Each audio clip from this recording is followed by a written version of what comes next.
días a todos mis estimados hermanos, también a los que nos acompañan por la transmisión en Facebook. Le invito a que me acompañen esta mañana a las Sagradas Escrituras en el Evangelio de Marcos, capítulo 7. Y vamos a ver nuevamente los versículos 8 y 9. Marcos, capítulo 7, versículos 8 y 9. Lo estaré leyendo en la versión Reina Valera de 1960 para todos los que estén leyendo conmigo. Mire lo que dice las Sagradas Escrituras.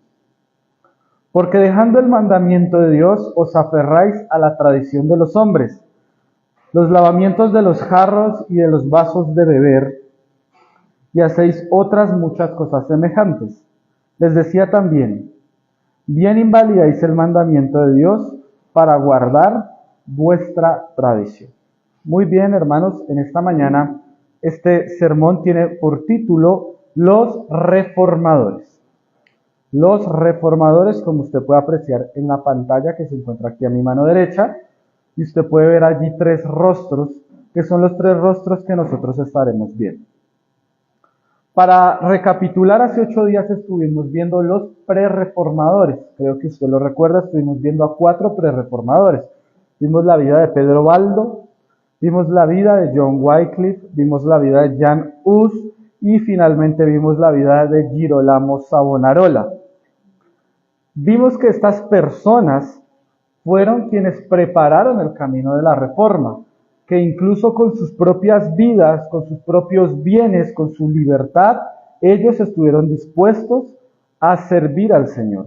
No se acomodaron a la tradición que se encontraban en ellos, en la época en que ellos vivían, sino que fueron a las Escrituras y se dieron cuenta de los errores que la iglesia venía cometiendo y los expusieron y los denunciaron, y por causa de ellos fueron perseguidos, fueron declarados herejes y muchos fueron muertos, como en el caso de Savonarola. Pero llegados hasta este punto, hermanos, recordemos que a Savonarola lo ejecutan a principios del año 1502, se encuentra Europa, mis amados hermanos, y la Iglesia Católica en un estado de ebullición, mis amados hermanos, en un estado en el que muchas personas se encuentran inconformes por cuanto en este justo momento la Iglesia Católica se hallaba en la construcción de lo que nosotros conocemos hoy como la Ciudad del Vaticano. Se encontraba en la construcción de estos suntuosos, pero también hermosos templos, y los estaba pagando con las indulgencias que le cobraba la gente. ¿Qué eran las indulgencias, mis hermanos? No eran nada más que un documento, un papel que la gente tenía que comprar con sus recursos y por el cual servía para liberar las almas de los difuntos. Entonces voy a poner un ejemplo. Por ejemplo, mi bisabuelito y mi bisabuelita murieron hace años y yo no quería que ellos estuvieran en el purgatorio, entonces yo pagaba una indulgencia en dinero, la iglesia me daba un documento y supuestamente cuando pagaba esa indulgencia, mi familiar que ya había fallecido hace mucho tiempo salía del purgatorio hacia el cielo. Esto era más que una manipulación que buscaba como objetivo enriquecer la Iglesia Católica, y ya veíamos para qué era esa riqueza. De manera específica, en el contexto de la ejecución de Savonarola y lo que vamos a ver a continuación, buscaban construir lo que hoy nosotros conocemos como la Ciudad del Vaticano, los templos que allí se encuentran. Y por eso, mis amados hermanos, muchos, como los prerreformadores, denunciaron esta situación, que la riqueza de la iglesia era excesiva y que los papas y el cardenalato vivían en un lujo y en una pompa que los fieles ni siquiera aspiraban a vivir, ni siquiera imaginaban vivir. Y por lo tanto se levantaron muchas personas y muchos movimientos, como vimos hace 8 días, como los valdenses, como los husitas y como todo este tipo de movimientos que fueron reprimidos incluso con la muerte de ellos mismos por parte de la Iglesia Católica. Hoy, mis hermanos, este sermón se titula Los Reformadores. Y vamos a ver, mis amados hermanos, y este sermón estará estructurado en 3 puntos. El primero, vamos a ver la vida de los reformadores. En segundo veremos unas conclusiones y finalizaremos como siempre con unas aplicaciones. Entonces, ¿por qué es importante esto, hermanos? Esta es una exposición temática, no es expositiva, y lo hacemos como decimos en celebración o en recuerdo de la Reforma Protestante que se suele celebrar el 31 de octubre de cada año. ¿Por qué lo hacemos, hermanos? Porque nosotros somos una iglesia reformada, histórica, bautista y confesional. Y si decimos ser reformados, como yo bien decía hace 8 días, pues tenemos que conocer la Reforma. Y vea que lo que yo les voy a dar hoy va a ser simplemente una pincelada, porque el tema de la Reforma es un tema que tiene diferentes componentes. Un componente histórico, un componente espiritual, un componente cultural, un componente social e incluso componentes económicos, hermanos. Y es nuestro deber estudiarlos. Porque la reforma, hermanos, va a finalizar, va a romper y acabar la Edad Media. Porque la Edad Media se caracterizó, mis amados hermanos, desde el siglo V hasta el siglo XV, es decir, por más de 1000 años, el imperio y el gobierno de la Iglesia Católica. También llamado Edad Media o oscurantismo, lo llaman algunos historiadores. Y se rompe cuando por fin se levanta un actor o un movimiento que logra retar verdaderamente y desafiar el poder del imperio dominante, que era el imperio de la Iglesia Católica. Recordemos que la Iglesia Católica era quien ponía y quitaba reyes en Europa. Era quien coronaba al emperador del Sacro Imperio Romano Germánico, a los reyes franceses, a los reyes de España, a los reyes de Portugal. Era la Iglesia Católica quien tenía el poder. Incluso ustedes y yo que somos latinoamericanos, recordemos que cuando Cristóbal Colón fue enviado por los reyes católicos, Isabel de Castilla y Fernando de Aragón, el Papa Alejandro VI, el mismo que ordenó ejecutar a Savonarola, fue el que expidió la bula, conocida como el Tratado de Tordesillas, por la cual Portugal y España se dividieron al mundo. Fue el Papa quien dio la autorización de que España y Portugal colonizaran lo que ellos llamaban el Nuevo Mundo o el continente americano y que se dividieran en los territorios de influencia. Esa tal era la influencia del Papa. El Papa decidía sobre asuntos totalmente absolutos en términos geopolíticos, hermanos. Y por eso, cuando vayamos y vamos a adentrarnos en la vida de los reformadores, no va a ser solo que ellos desafiaban la autoridad de la iglesia, sino que desafiaban la autoridad del imperio que gobernaba la época, del imperio que tenía en su mano la espada para matarlos, del imperio que tenía la mano de la espada para quitarles sus bienes, su libertad, la libertad de sus familias. El dominio de la Iglesia Católica, hermanos, era casi absoluto. Solamente, hermanos, algunos grupos habían tratado de tener algún tipo de discusión con ellos y todos habían sido perseguidos e incluso exterminados. Dicho esto y habiendo hecho esta introducción, mis amados hermanos, vamos a entrar en la vida del primer reformador. Y el primer reformador, mis amados hermanos, es Martín Lutero. Martín Lutero. Este, hermanos, es conocido como precisamente el primer reformador o el iniciador de la Reforma Protestante. Entonces usted tiene que preguntarse, ¿quién era Martín Lutero? Tal vez usted ha escuchado ese nombre, tal vez usted conoce un poco de la historia, pero hoy yo le voy a contar algunos aspectos de la vida de Martín Lutero. Martín Lutero nació en 1483 en Alemania, mis amados hermanos. Y fue un monje católico, más específicamente perteneciente a los monjes agustinianos o agustinos. Estudió y se convirtió en teólogo y también en filósofo. Estudió en la Universidad de Wittenberg en Alemania. Este hombre, mis amados hermanos, en principio estudió Derecho, es decir, la carrera de Derecho. Y dice la historia que una vez en una tormenta eléctrica caían rayos muy fuertes y cayó uno muy cerca de él, le hizo pensar en la muerte y pensó en qué pasaría si hubiera muerto por causa de estos rayos, y por eso se introdujo a la carrera sacerdotal. Se convirtió en un sacerdote y luego en profesor universitario, hermano. Este hombre, mis amados hermanos,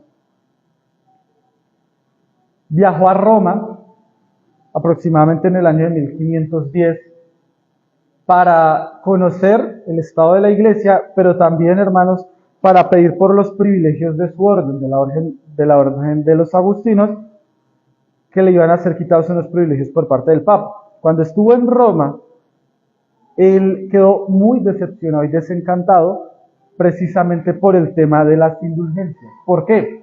Porque veía que se estaban construyendo templos en mármol, templos con pinturas y acabados exquisitos, lujosos, mientras que él conocía que en muchos pueblos, aldeas y ciudades de Europa, los creyentes no tenían ni siquiera para comer, no tenían para vestirse, no tenían dónde dormir, mas sí eran grabados con las indulgencias, sí les eran cobradas las indulgencias para que supuestamente sus familiares salieran del purgatorio y se dirigieran al cielo. Esto lo dejó muy decepcionado, hermano. De Lutero se comenta que era tal su carga por la muerte y tal su culpabilidad que llegaba a lacerar su cuerpo, se latigaba la espalda, porque se sentía impuro, se sentía culpable, se sentía no apto, y esto le ayudaba a calmar su culpabilidad. Un día, mis amados hermanos, más específicamente el 31 de octubre del año 1517, Martín Lutero, después de años de estudio, publica lo que conocemos hoy como las 95 tesis. No las publica en un periódico, no las publica en un libro, sino las clava en la puerta de la iglesia donde él era cura. Las clava allí. Y estas tesis, mis amados hermanos, no sé si alguno de ustedes ha tenido la oportunidad de leerlas, no eran en principio unas tesis que buscaran la reforma. Eran tesis que planteaban preguntas que él esperaba que tanto el Papa como los cardenales y obispos de la época respondieran. Entonces usted se dará cuenta, tal vez uno se imaginaba las 95 tesis como una confrontación directa a la Iglesia Católica, mas no era de esta manera. Sí habían cuestionamientos muy directos, pero él seguía siendo católico. Él seguía teniendo la convicción de que la iglesia necesitaba reformas y que la iglesia se iba a reformar, que la iglesia iba a tomar sus tesis y iba a darle unas respuestas adecuadas a lo que él estaba planteando. La respuesta de la iglesia católica, mis amados hermanos, como pues ya no nos era extraña en esa época, fue conminar a Lutero a que se retractara de la publicación de las tesis, y lo empezó a llamar a audiencias. Esto hizo que Lutero, hermanos, en lugar de parar, siguiera investigando y siguiera preguntando. El punto culminante, mis amados hermanos, o el punto más famoso que usted puede encontrar en la historia, se da en el año 1521. En 1521, Lutero es citado a lo que se llama la dieta de Worms. Cuando yo digo la palabra dieta, no es lo que entendemos hoy en día, mis amados hermanos, sino la dieta era una cosa parecida a una reunión donde se iban a reunir varias autoridades de la Iglesia Católica y delegados del Papa con Lutero. Y Worms significa o se llama la ciudad donde se reunía la dieta. En principio a Lutero se le había obligado a ir a Roma, pero Lutero logró influir en el príncipe Federico II de Sajonia y se celebró en Alemania para garantías de él. Cuando Lutero llegó, y esto tal vez les haga recordar una historia, él fue invitado diciéndole que la Iglesia Católica iba a considerar los puntos que él debía reformar y se iba a reformar. Esto, hermanos, muy parecido a lo que hicieron con Janus. Recordemos que él lo llamaron y le dijeron, sí, venga que la Iglesia Católica se va a reformar. Y cuando vinieron, lo que hicieron fue apresarlo y después lo enviaron a la hoguera. A Lutero lo llamaron con las mismas con las mismas engaños. Venga que lo vamos a reformar, venga que la iglesia se va a reformar. Pero Lutero, recordemos, hermanos, que fue fuertemente influenciado por la vida y la obra de Janus.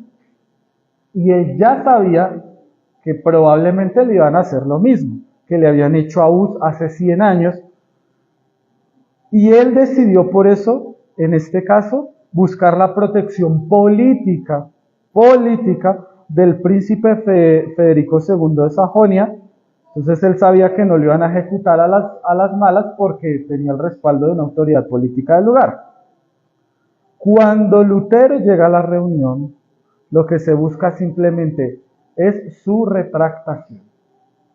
Se le ponen todas sus publicaciones, los libros y los escritos que él había fabricado hasta ese momento y se le pregunta, ¿usted va a retractarse o no va a retractarse? Esa es la pregunta. No se le pregunta, no se hace un debate sobre las cuestiones que él planteaba, sobre las preguntas y sobre las contradicciones que él veía, sino simplemente se le pregunta, ¿usted se retracta o no se retracta de eso? La respuesta famosa de Lutero es la siguiente, y abro comillas, mi conciencia está cautiva de la palabra de Dios. Por eso, a menos de que sea convencido por las Escrituras, no puedo ni quiero retractarme. Actuar contra la conciencia no es sano ni es justo. Y cierro comillas. Lutero se dio cuenta que iba a ser apresado por órdenes del Papa y huyó. Huyó de la Dieta y se refugió en un castillo que le preparó para tal ocasión precisamente el príncipe Federico II de Sajonia. Lutero estuvo allí por 3 años encerrado, hermano. No era un preso, pero tampoco podía salir de allá. Entonces, no estaba encarcelado, más tampoco podía salir. ¿Qué hizo Lutero en estos 3 años, hermanos? La traducción del Nuevo Testamento al alemán. La traducción del Nuevo Testamento al alemán. Recordemos, y como lo habíamos dicho hace 8 días, Martín Lutero había sido influenciado por la obra de los prerreformadores y él se dio cuenta que una de las obras de los prerreformadores fue traducir la Biblia del latín al idioma al que ellos hablaban. Baldo la tradujo del latín al occitano, Hus predicaba en checo, Savonarola predicaba en italiano y Wycliffe había traducido una buena porción de la Biblia del latín al inglés. El idioma que hablaba Martín Lutero era alemán, por eso la tradujo al alemán. Y como un paréntesis, hermanos, tal es la importancia del Nuevo Testamento en alemán de Lutero, que es considerado uno de los padres y uno de los mayores aportadores a la estandarización del idioma alemán moderno escrito. Es decir, cuando una persona, si a usted le interesa estudiar el alemán, probablemente cuando vea la historia del alemán moderno, le va a aparecer Martín Lutero y su Nuevo Testamento. ¿Por qué, hermanos? Porque en esa época los idiomas eran principalmente una lengua hablada, más no una lengua que se pusiera por escrito. Entonces resultaba y pasaba que las leyes que gobernaban el idioma no eran estándar en todos lugares. Entonces, y eso pasó también en el español. Entonces lo que hizo Lutero al poner el alemán por escrito fue como decir, mire, las palabras se escriben así, se pronuncian así, se puntúan así, se dividen así, se espacian así. Entonces le puso un orden a la lengua alemana que no tenía en esa época. Por eso también tiene un aporte lingüístico muy importante Martín Lutero. ¿Qué hizo Martín Lutero? La tradujo con el fin y el propósito de que las personas del común pudieran leer la Biblia. Ese era el propósito de Lutero, recogiendo lo que los prerreformadores hacían. Ellos sabían que las personas, primero, no manejaban el latín, y segundo, las personas ni siquiera sabían leer el latín, pero algunas sí entendían el idioma en el que hablaban, en este caso puntual el alemán, y algunas otras también podían aprenderlo a leer y a escribir. Por ello, Lutero hace esto. Su obra principal, mis amados hermanos, es iniciar la Reforma Protestante. Y la reforma protestante significa la ruptura, la división, el cisma, la separación de una parte de la Iglesia católica que ya no iba a ser católica, sino que pasaría a llamarse protestante. ¿Por qué protestante? Porque a Lutero se le llamaba así, que protestó contra la Iglesia católica y protestó contra las prácticas incorrectas de la Iglesia católica. Luego de esto, Lutero ya no se consideraba a sí mismo católico y empezó a formar su propia teología, la teología luterano-protestante. ¿Cuál fue el centro de la teología de Lutero, hermanos? La justificación del hombre por fe. Este es el centro de la teología de Lutero, hermanos. ¿Por qué era el centro de la teología? Recordemos que él se sentía muy culpable al punto que él se latigaba, se sentía culpable por sus pecados. Pero un día, y sobre todo leyendo, dice la historia, la epístola del apóstol Pablo a los romanos, se dio cuenta que no se necesitaban estas cosas, no necesitaba latigarme, no necesitaba indulgencias, no necesitaba estar rezando un montón de cosas, sino lo único que necesitaba era Cristo y su obra en la cruz del Calvario. Abrazar la justificación por la fe que Cristo había infundido al hombre en su obra expiatoria en la cruz. Por lo tanto, mis amados hermanos, este es el eje central de la teología de Lutero y de la obra de Lutero. A Lutero se le atribuye, por supuesto, pero no solo a Lutero, sino al movimiento que se le siguió, las llamadas 5 solas que estudiamos hace 8 días. Si usted recuerda, la sola Escritura, sola gratia, sola fide, solo Christus y soli Deo gloria.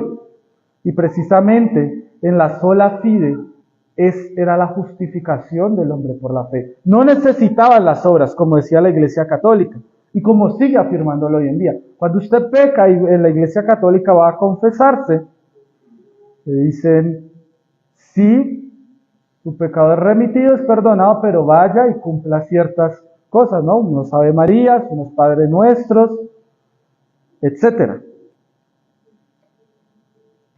Y en la obra de Lutero él dijo, es solamente necesaria la fe.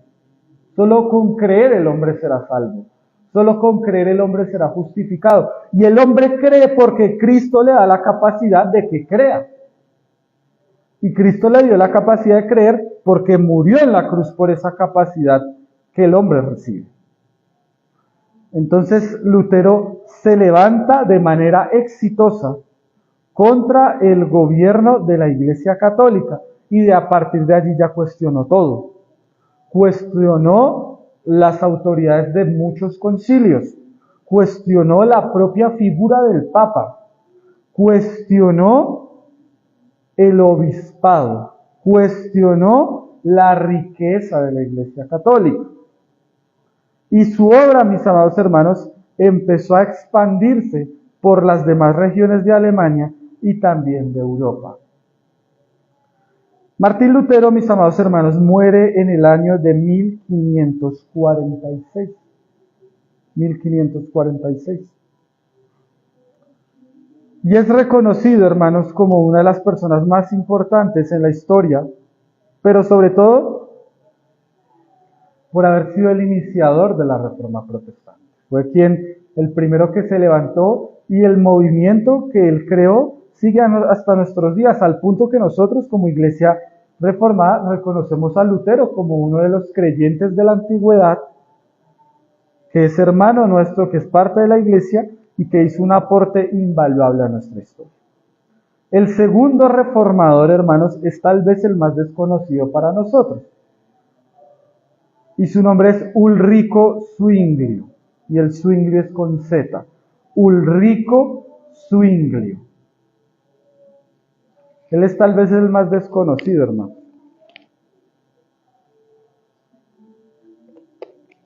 Ulrico Zwinglio. Ulrico Zwinglio. Y Zwinglio es con Z. Allá ustedes lo pueden ver, ese Zwinglio está con W, pero pues en español no podemos hacer eso, entonces cambiamos la W por una U. ¿Sí? Porque en español está prohibido que dos consonantes se conformen de esa manera, la Z y la W, entonces cambiamos la W por la U y escribimos Zwinglio, como usted lo ve allí. Zwinglio, hermanos, nació en 1484, o sea, nació un año después de Lutero, pero este hombre nació en Suiza. Este hombre estudió teología en las universidades de Viena y de Basilea. También, como todos los demás reformadores, pues se convirtió en cura, en sacerdote de la Iglesia Católica. Y este hombre fue muy influenciado por la vida de un hombre que nosotros en esta mañana no hemos estudiado y no vamos a estudiar, pero que fue muy importante y fue uno de los mayores aportadores a la Reforma, que fue Erasmo de Rotterdam. Pero la obra de Erasmo de Rotterdam, mis amados hermanos, no la estudiaremos hoy. Y estuvo altamente influenciado porque Erasmo de Rotterdam va a hacer una traducción de las Sagradas Escrituras desde los idiomas originales, lo que hoy nosotros conocemos como el Textus Receptus, que es una de las traducciones más completas de las Sagradas Escrituras que se hicieron en la época, y la hizo Erasmo. Erasmo se le considera reformador más humanista que espiritual. Es decir, su reforma era más que teológica, filosófica, la de Erasmo. Y Ulrico Zwinglio va a ser influenciado por este hombre. Ulrico Zwinglio comienza, igual que Lutero, a cuestionar las indulgencias, a cuestionar la autoridad del Papa, pero sobre todo su principal cuestionamiento era ¿por qué los suizos debían ir a la guerra por el Papa? Recordemos, y si usted hoy en día ve una procesión del Papa, va a ver a unos señores con unas vestiduras bastante coloridas, que se llama la Guardia Suiza del Papa, así se llama. Señores así con unos cascos grandes y con unos vestidos muy anchos de colores, porque sucedía que en la época quien protegía al Papa y a los estados pontificios eran los suizos. Los suizos se habían comprometido a que cuando el papado fuera atacado, ellos iban a prestar servicio militar e iban a defender al Papa. Y muchos de los suizos morían, y Ulrico Zwinglio le parecía una injusticia que tuvieran que ir a morir por el Papa.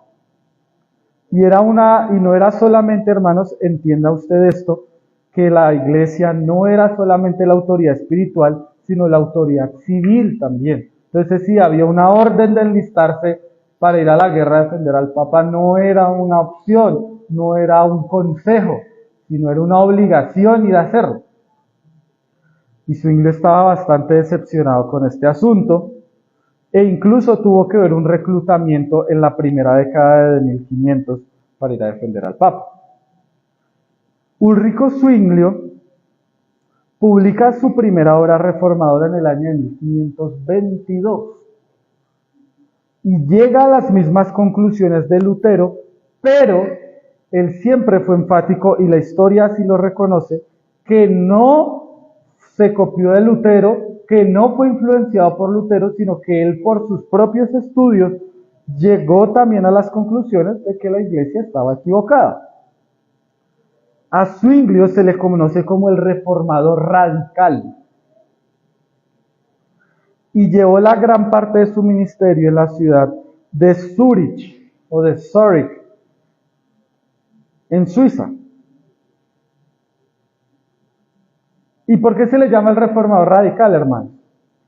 Porque así como Savonarola, recuerda usted, se convirtió en un momento, después de que los reyes franceses invadieron Florencia, él se convirtió en la autoridad civil del lugar, es decir, ya no era solo el predicador, ya no era solo el pastor, sino era el gobernante de la ciudad.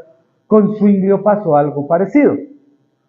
Y Zwinglio lo que hizo en primera medida fue abolir la misa. Él se casó siendo cura. Él ya se había casado en secreto, pero se casó en público siendo cura, cosa que ustedes saben que hasta el día de hoy está prohibida en la Iglesia Católica. El celibato masculino sigue siendo hoy en día una práctica de la Iglesia, y Zwinglio lo que hizo fue de una vez casarse en público. Y es más, cuando se casó y se ordenó como ministro, empezó a casar a monjas y a curas. Entonces por eso se le llama, ya sabe usted por qué se le llama el reformador radical, porque él no esperó, digamos, la transición de Lutero, del catolicismo al protestantismo fue más imperceptible, más demorada. No, él apenas reforma todo. Y lo más famoso que hizo, y por lo cual es muy destacado, fue porque quemó todas las imágenes religiosas de las iglesias. Cuadros, esculturas, estatuas de las iglesias, de los santos y también de la Virgen, las quemó de manera pública. De Ulrico Zwinglio, hermanos, también podemos decir que estableció un sistema de público y gratuito de enseñanza de todas las Sagradas Escrituras. Decía él, todos los creyentes deben tener la capacidad de leer la Biblia en su idioma. Y para que sepan leer la Biblia, pues primero tienen que aprender a leer. Entonces las primeras campañas de alfabetización pública, hermanos, nacen en el seno de la Reforma. Y uno de los grandes precursores es este hombre, Ulrico Zwinglio. Porque, ¿cómo podía leer un creyente las Sagradas Escrituras si no sabía leer? Primero había que enseñarle y que él aprendiera a leer y a escribir para que pudiera leer la Biblia. La reforma de Zwinglio se empieza a extender por los demás cantones de Suiza, hermanos. Pero los demás cantones de Suiza no recibieron la reforma de la misma manera que el cantón en el que él vivía, en el cantón de Zúrich. No sé si usted conoce cómo está estructurado Suiza, pero Suiza es un país descentralizado altamente, donde cada cantón, lo que nosotros llamaríamos acá cada departamento, es un país federal. Cada cantón tiene su propia constitución, sus propias leyes, incluso su propio idioma. En Suiza hay cantones que hablan alemán, hay cantones que hablan francés, hay cantones que hablan italiano y hay cantones que hablan un idioma que se llama romanche. Entonces, parecen muchos países en un solo país. Entonces los otros países, los otros cantones, que eran mucho más católicos, no recibieron de buena manera la reforma de Zwinglio, a tal punto, hermanos, que le declaran la guerra al cantón de Zúrich de Zwinglio y forman una coalición para ir a atacar a Zúrich y acabar a los reformadores. ¿Qué hizo Zwinglio, hermanos? Fue el primero que tomó armas para defender la reforma en Zúrich. Lamentablemente, en esta primera defensa de Zúrich, Zwinglio muere en batalla en el año de 1531. Si usted se da cuenta, los reformadores no vivieron mucho tiempo. Muere en el año de 1531 el llamado reformador radical.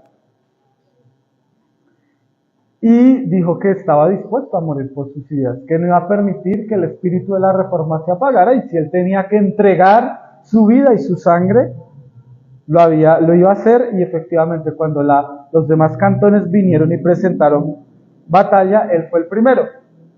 Las personas dicen o la historia dice que las personas persuadieron a Zwinglio que no fuera a la guerra porque él no era un hombre de guerra, él había sido cura, se había dedicado la vida a estudiar, a leer. Pues en la guerra probablemente no le iba a ir muy bien, y pues efectivamente el hombre allí falleció y fue entre los primeros fallecidos, lamentablemente, pero murió por sus convicciones. Y esto nos da paso al tercer y último reformador, mis amados hermanos. Usted lo ve allí, en la mitad, y es Juan Calvino.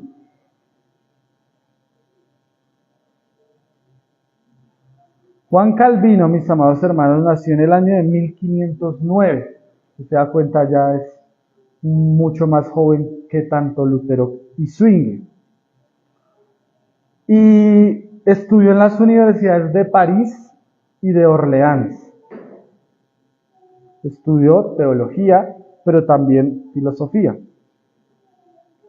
Desde muy joven, Lutero y Calvino, con sus escritos de reforma, Lutero y Zwinglio influenciaron a Calvino. Porque mire usted las edades, hermanos. Cuando Calvino entró a la universidad, a mediados de la década de 1520, ya la reforma había explotado en Europa. Y se estaba hablando de ella en universidades, en conventos, en plazas públicas, en iglesias y en la sociedad en general. Y cuando Calvino entra a estudiar teología católica como siempre, pero se da cuenta que muchas personas están yéndose al protestantismo. Y él estudia la reforma, él estudia las doctrinas de la iglesia y considera que la reforma tiene razón en los puntos doctrinales que está planteando. Entonces va a ser muy influenciado tanto por Lutero como por Zwingli. De Calvino, hermanos, es tal vez a quien se le atribuye el legado con mayor peso dentro de la iglesia. Su reforma o su aporte a la reforma es el más ordenado, el más sólido y el más estructurado de los tres grandes reformadores. Su libro, hermanos, que es un libro de obligatoria lectura para todos quienes nos hacemos llamar reformados. Y cuando digo obligatoria lectura es que al menos una vez en la vida lo deberíamos leer. Es un libro bastante caro hoy en día y normalmente se entrega en 2 tomos, pero también hay unos que vienen en un solo tomo. Se llama Institución de la Religión Cristiana. Esta obra, mis amados hermanos, es una obra que realmente todos deberíamos leer.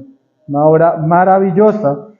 Y la obra, hermanos, que va a sentar las bases doctrinales de todo el movimiento reformado protestante. ¿Por qué? Porque Calvino allí establece aspectos de la salvación, del culto, de la vida del creyente, de la ética de trabajo protestante, de la vida familiar, de la adoración familiar, es decir, va a regular casi todos los aspectos de la vida del creyente. Esta obra de Institución de la Religión Cristiana, de hecho, y esto es un aporte personal, hermanos, cuando yo estudié Derecho, uno de los libros que nos recomendaban haber leído era ese. Pero la verdad es un libro bastante extenso, un libro que usted debe ir leyendo de a poco, porque es muy extenso y también tiene bastante densidad en algunos puntos. Pero es un libro que todos deberíamos leer, junto por ejemplo al Progreso del Peregrino y libros que son muy importantes dentro de nuestra historia. La obra de Juan Calvino se estableció principalmente en Ginebra, Suiza. Recordemos que él era francés, pero Francia era uno de los reinos más fieles a la Iglesia Católica. Cuando él se reforma, es obligado a salir de Francia e irse a Suiza, donde precisamente, como vemos, ya había un movimiento de reforma protestante que Zwinglio había iniciado. Entonces él dice, claro, en Suiza voy a poder ejercer mejor mi fe. En Suiza, él crea una escuela para enseñar teología, que se le suele llamar la Escuela de los Mártires. ¿Por qué se le llamaba la Escuela de los Mártires? Porque Calvino, que era tal vez el maestro más reconocido en toda Europa en enseñanza, creó esta escuela para que todos los protestantes de Europa vinieran a estudiar allí. Y se le llamaba la Escuela de los Mártires porque los mártires o los estudiantes sabían que cuando volvieran a su tierra a enseñar la reforma, pues los iban a matar. Y efectivamente, la gran mayoría, dicen los estudios, que tasas entre el 75 y el 85% de estudiantes fueron muertos por causa de su predicación de la reforma protestante. Por eso se le llama Escuela de los Mártires. Básicamente usted sabía que iba, estudiaba, se graduaba y ahí para allá le esperaba la muerte. Su legado, hermanos, es tan profundo, es tan importante, es tan grande, que se le considera uno de los precursores del sistema capitalista de mercado. Se le considera uno de los precursores de la democracia moderna. Es decir, no solamente en temas espirituales, eclesiales, sino que su influencia, hermanos, llega al punto que se crea lo que se llama la ética calvinista o la ética protestante del trabajo. Y yo quiero acá hacer un paréntesis para que usted vea una cosa. Cuando usted vaya a estudiar los países más ricos y más pobres de Europa, se va a dar cuenta que los países en los que triunfó la reforma son los países más ricos. Por ejemplo, Alemania, Dinamarca, Noruega, Suiza, Países Bajos, Finlandia, son los países más ricos. Reino Unido, es decir, Inglaterra, Escocia, Gales, Irlanda, y los propios Estados Unidos de Norteamérica, que recordemos que fue fundada por puritanos calvinistas. Las 13 colonias fueron fundadas por puritanos calvinistas, hermanos. Y hoy en día, aún hoy en día, son los países más ricos, y no solo los más ricos, los más avanzados del mundo. ¿Por qué? Porque ellos, y eso es un dicho que se utiliza en Estados Unidos, ejercen lo que se llama la ética protestante del trabajo. Entonces el trabajo ya no es visto como una maldición, como algo indeseable, como algo que me toca hacer y me fastidia, sino como algo que está permitiendo el progreso mío, de mi familia, de mi sociedad y de mi país. Entonces se dará usted cuenta por qué, hermanos, las principales universidades del mundo están en esos países. Porque los mejores hospitales, los mejores científicos, la mejor calidad de vida está en esos países.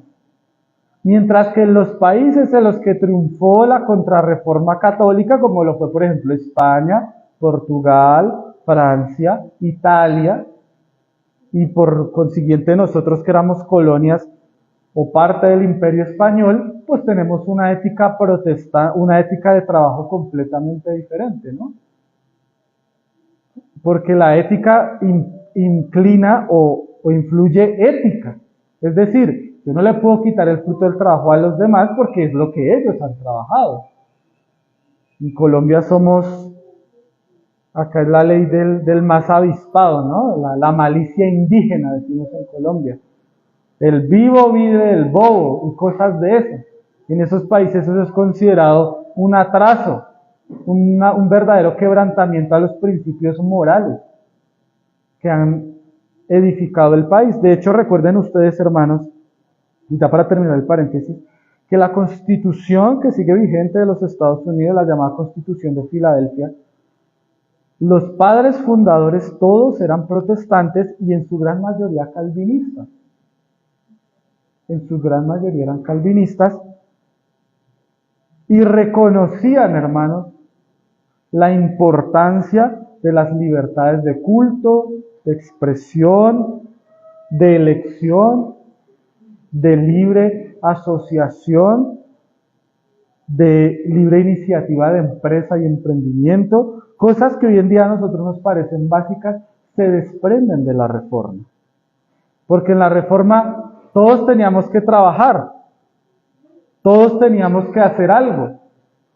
¿Por qué? Porque la Escritura lo manda, por supuesto. Todos tienen que trabajar, dice el apóstol Pablo, y no deben estar metiéndose en lo que no les importa, sino que mande, dice a la carta en Tesalonicenses, manda que todos trabajen. Y él mismo lo dice, ¿no? Yo no comí pan de balde de nadie. Yo teniendo privilegio de apóstol, podía haberlo utilizado, pero preferí trabajar entre ustedes. Incluso el Señor Jesucristo, saben ustedes que también trabajaba. Entonces, esa fue la ética fundante de estos países, pero nació con las obras de estos señores, de estos hombres. Y Calvino, hermanos, es a quien se le atribuye en su obra Institución de la Religión Cristiana, principalmente, todos estos conceptos que yo le estoy trayendo en esta mañana. Porque él entendía que la fe regulaba todos los aspectos de la vida del creyente.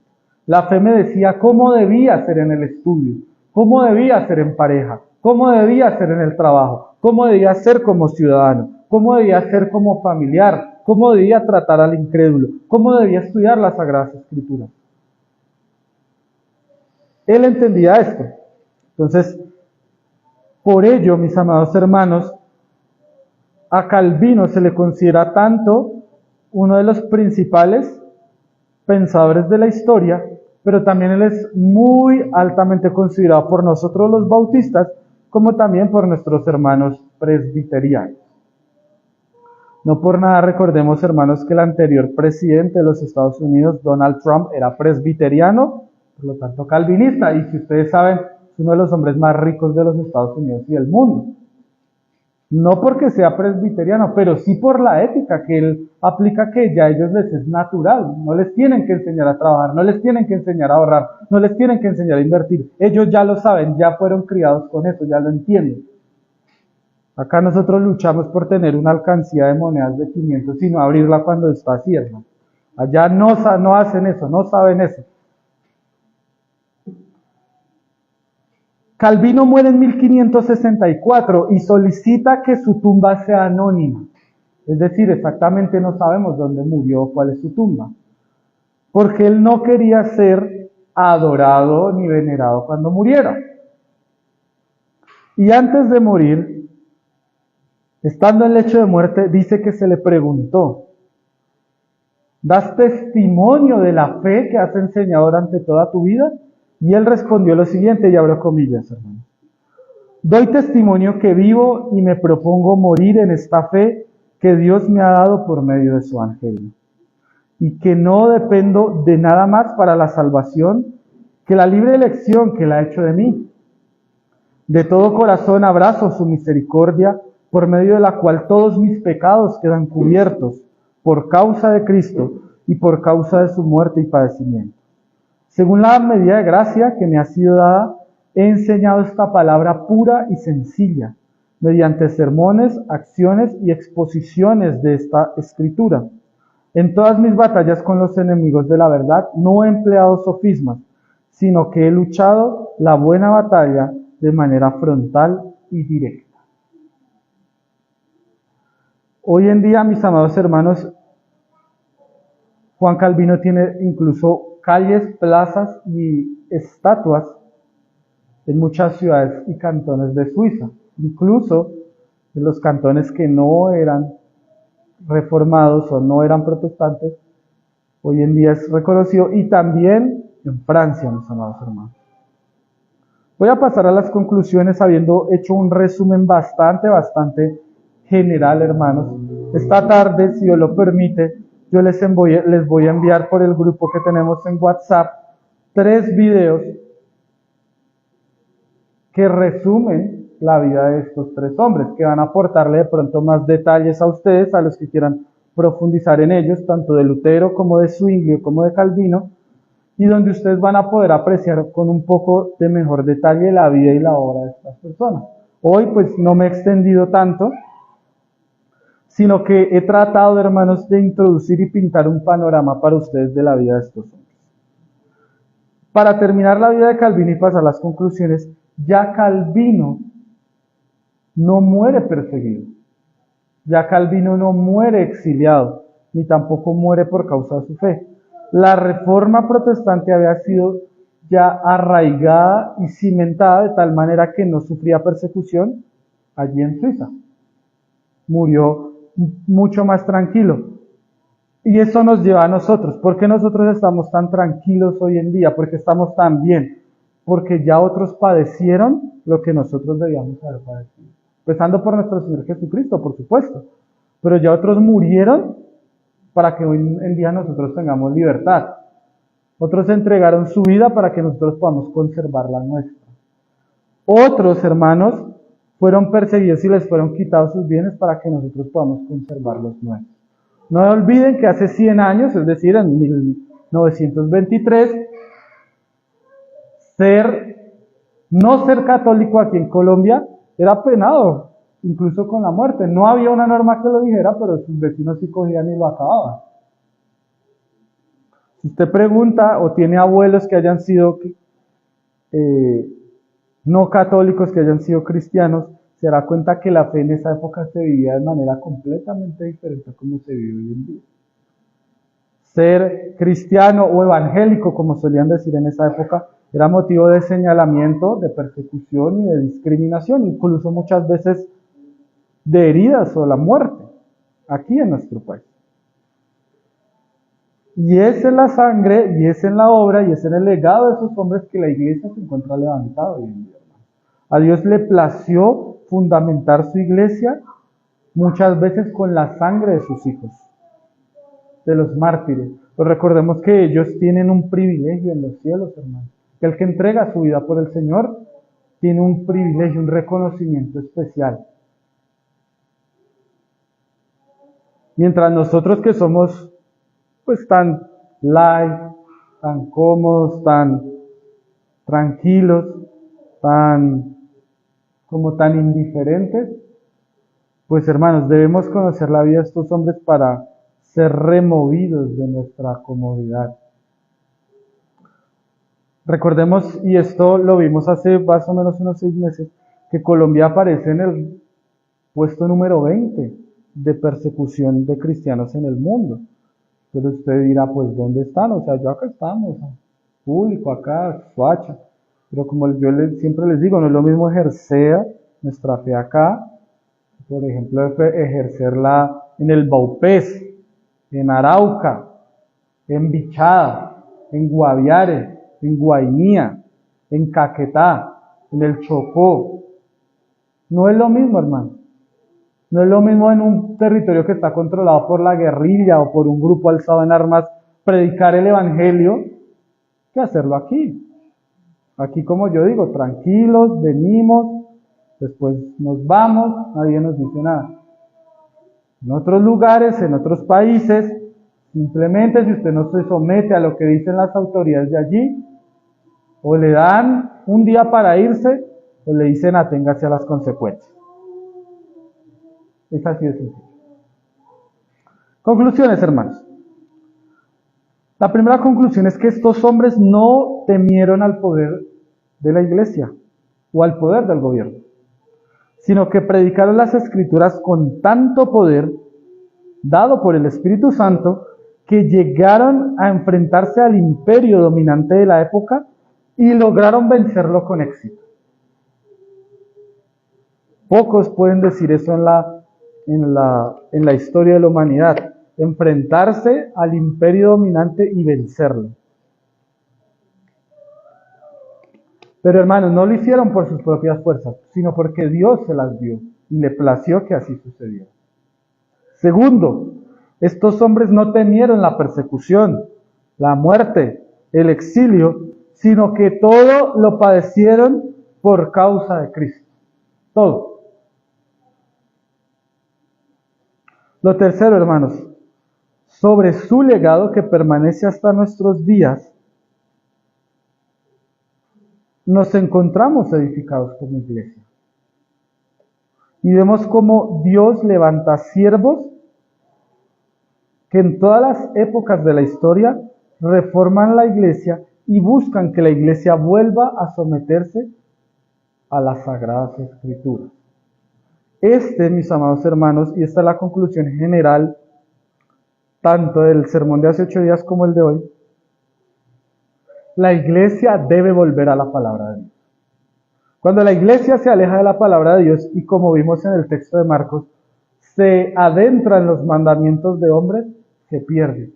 Pero Dios, como respalda a su iglesia, como no abandona a su iglesia, y como prometió que estaría con ella hasta el fin del mundo y las puertas del Hades no prevalecerían contra ella, levanta a hombres y a mujeres que reforman la iglesia, que la vuelven a traer, que la vuelven a encauzar en el camino. Ustedes y yo mismos somos frutos de ello. Venimos de iglesias que se alejaron de la Escritura por ir en pos de visiones, de sueños, de nuevas revelaciones, de apostolados y de profetas que no tienen autoridad escritural. Y se levantó y se ha levantado en Latinoamérica durante las últimas décadas hombres y mujeres que han buscado que la reforma realmente llegue a América Latina. Y entre esos, usted y yo deberíamos estar haciendo esa labor. No sé si la estemos haciendo o si por el contrario estamos más concentrados en hacer otras cosas. Pero la reforma era casi inexistente en América Latina hace 30 años. Hoy en día, al menos, una iglesia como la nuestra existe. Y otras iglesias. O al menos tenemos acceso a material, a libros, a videos, a conferencias, a predicaciones, a sermones, a charlas, a boletines, a folletos, que hace 30 años no los tenía. ¿Y por qué los tenemos, hermanos? Porque hay hombres que dedican su vida entera a que tengamos esto. La pregunta, por supuesto, y vamos a pasar a las aplicaciones, es si nosotros mismos estamos dando nuestra vida de esta manera. O como digo, pues estamos más preocupados por otras cosas, ¿no? Aplicaciones, hermanos.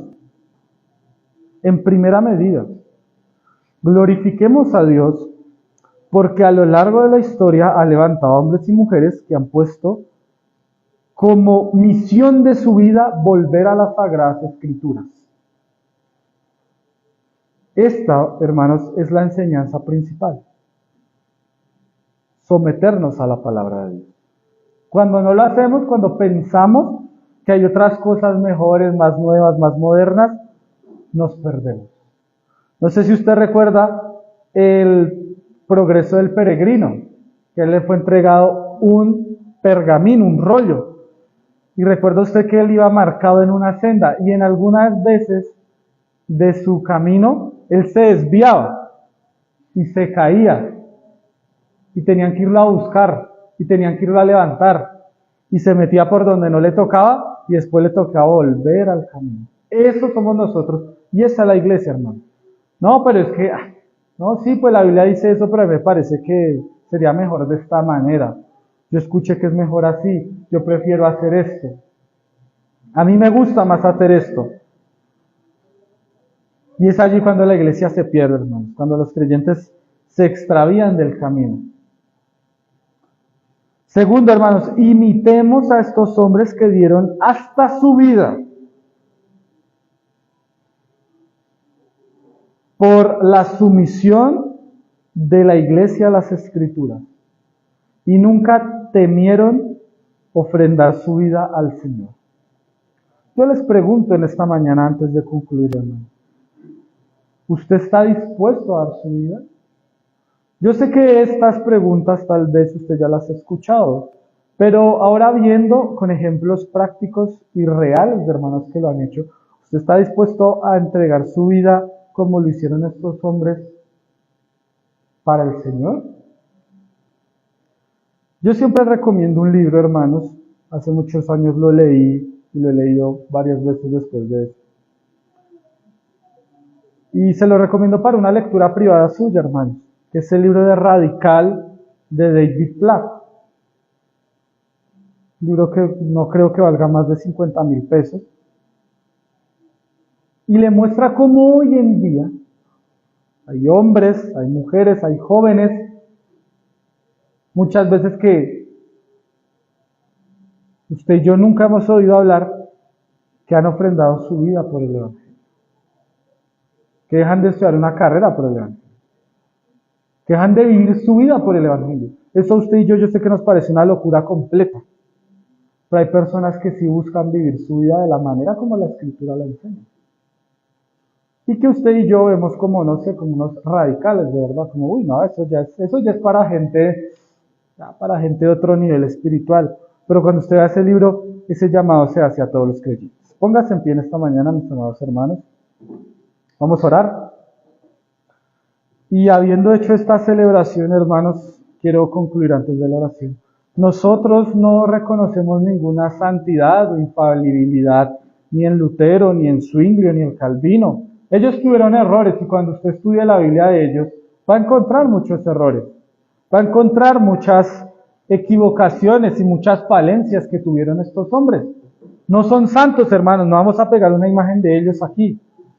Pero sí reconocemos que la labor que hizo Dios a través de ellos fue de máxima y de muy buena aportación en la historia de la iglesia.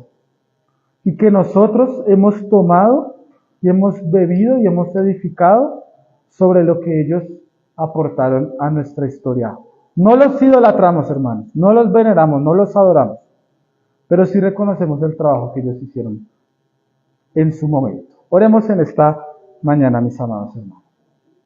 Amado Señor, yo te doy gracias porque en esta exposición histórica y biográfica que hemos hecho en esta mañana, hemos visto la vida práctica, la vida real de hombres que han ofrendado su vida a ti, que han dedicado todo su proyecto de vida a ti. Nosotros eso nos parece tan ajeno, tan extraño, tan bizarro, Señor. Pero ellos comprendieron que el cristiano debe vivir para ti. No tiene que alejarse de la educación, no tiene que alejarse de su familia o del trabajo, sino que todo esto lo tiene que poner a tus pies. Tiene que dedicar su vida y su obra a ti, como decía Martín Lutero, que si éramos zapateros debíamos ser zapateros para la gloria de Cristo, tanto como si predicábamos el Evangelio. Enséñanos estas verdades que los hermanos pudieron extraer de las Escrituras y poner en práctica en sus vidas. Que nosotros les imitemos a ellos en estos aspectos. Que vemos la Escritura y no somos tan insensatos de dejar pasar sus riquezas y sus tesoros, sino que la vemos y la ponemos por obra. Ayuda a mis hermanos y a mí a tener este espíritu encendido de la reforma, el espíritu de volver a las Escrituras, el espíritu de someterse a lo que la palabra de Dios dice, más que a las ideologías, más que a las modas, más que a los trends, más que a las filosofías del mundo, someternos a la palabra, sabiendo que esta Escritura no solo nos tiene recompensa en esta vida, sino en la vida venidera. Sabiendo que esta Escritura es tu palabra inspirada y fiel, y sabiendo, Señor, que un día nos pedirás cuentas por cuánto vivimos de acuerdo a esta Sagrada Escritura. Ella misma nos medirá, ella misma nos juzgará, ella misma nos será baremo a nosotros y parámetro para que nos demos cuenta si vivimos conforme a ella o no. Ayúdanos en esta mañana, gracias por la reforma, y permite que nosotros como cristianos, colombianos, latinoamericanos, podamos continuar con la expansión y la extensión de tu obra y de la reforma en donde quiera que estemos, en nuestro trabajo, en nuestra casa, en nuestro vecindario, en las redes sociales y todo lo que tenemos a nuestro alcance para contribuir a ello. Gracias te doy, Cristo Jesús, en esta mañana. Amén y amén.